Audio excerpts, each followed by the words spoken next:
Good evening, my fiendish friends, and welcome once again to Coffin Talk, where the night is long, the shadows grow thick, and we find delight in all things spooky.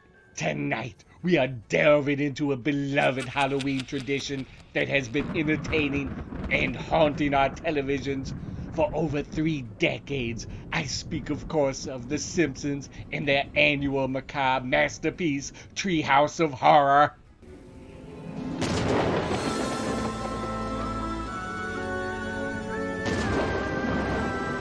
Yeah, Treehouse of Horror, a title that sends shivers down the spine of every animation fan and lover of frightful fun. For those few unfortunate souls unfamiliar with this tradition, Treehouse of Horror is a special Halloween episode of The Simpsons, airing each year since the second season. Unlike most episodes, these segments embrace the supernatural, the grotesque, and the absurd in a way that both honors classic horror and satirizes the modern world.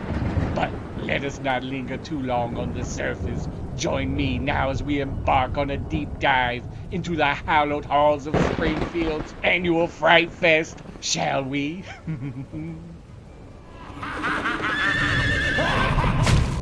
The origin story, always a delight in horror. The Simpsons may be known for its satirical take on everyday life, but in 1990, during their second season, the writers decided to venture into a more chilling territory. Thursday. What a haul this year. Welcome to the Simpsons Tales of Halloween. Hello? Something scary happening. From a haunted house Do it again. No. Do the blood thing. Come on, do it. Do it, do it, do it, do it, do it. to outer space. There's something not quite right about this. The girl's right. Let's get some applesauce out here for these pork chops. You'll laugh till you scream. The Simpsons Halloween Special, Thursday on Fox. The first Treehouse of Horror aired on October 25th, 1990, inspired by old horror anthology comics such as Tales from the Crypt and Creepy. The inaugural episode set the standard for the format, 3 individual segments that offered viewers short, self-contained stories, each one dripping with eerie humor and paying homage to classic horror films, novels, and television shows. Oh, and who could forget the framing device, a nod to Edgar Allan Poe, where Bart and Lisa tell their terrifying tales inside a treehouse. Yes, it was in these early treehouse specials that the show's writers truly reveled in their freedom from the unusual constraints of reality. Ooh, erotic cakes.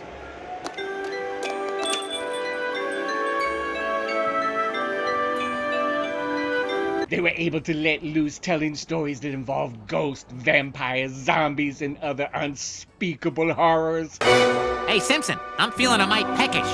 Mind if I chew your ear? Dad, you killed the zombie Flanders. He was a zombie?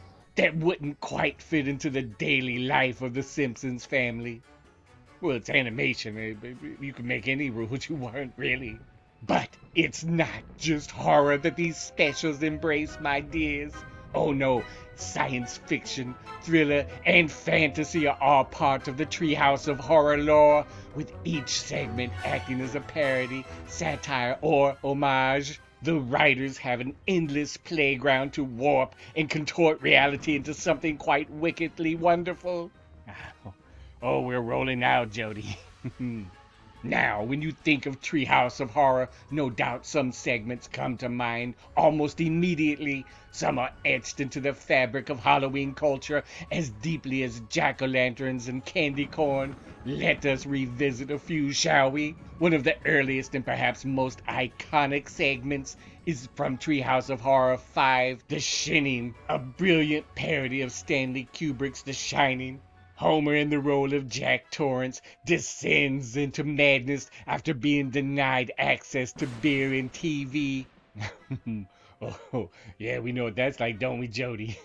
The writers don't simply retell The Shining, they twist it and lampoon it while still maintaining that ever-present feeling of dread. This segment remains one of the most beloved for its balance of dark comedy eerie tension, and of course Homer's terrifying line, "No TV and no beer make Homer go crazy." Oh, wait, Jody, you want me to try it? I'll do it. All right, folks. Here's my first impersonation of Homer. No beer. I baffled it already, Jody. All right. No TV and no beer make Homer go, whoo, look. Then we have Nightmare Cafeteria from Treehouse of Horror 5, where Principal Skinner and the faculty begin serving up students as meals in the school cafeteria. Delightfully dark, don't you think? Oh, but who can forget the haunting tale of the monkey's paw from Treehouse of Horror 2? The Simpsons family come into possession of an enchanted paw that grants them wishes with predictability disastrous consequences. This story taps into the classic horror trope of the unintended consequences and shows just how greed and power can lead to one's undoing. Oh, Jody, it's also based on the short story, The Monkey's Paw. Oh, I apologize, folks. I really need to proof these scripts before we go to air. But I digress. Now, of course, Bart Simpson's Dracula from Treehouse of Horror 4. Oh, a perfect send-up of Bram Stoker's Dracula. Mr. Burns is a Nosferatu-inspired vampire. Sheer brilliance. And don't forget the twist ending, where the Simpson family is revealed to be the real vampires all along. Oh, how delightfully wicked. But let us not dwell solely on the frightful fun of the individual segments. Let's discuss the impact these specials have had on pop culture itself. Treehouse of Horror has become more than just an annual tradition. It's a cultural institution. These specials have introduced entire generations to the world of horror, sci-fi, and fantasy. They parodied everything from The Twilight Zone, Frankenstein, The Exorcist, Psycho, Nightmare on Elm Street, to Stephen King's It. By doing so, they've kept these stories alive in the public consciousness and introduced young viewers to the greats of horror without being overly terrifying. Not to mention, The Simpsons has inspired countless other animated shows to embrace the tradition of Halloween special.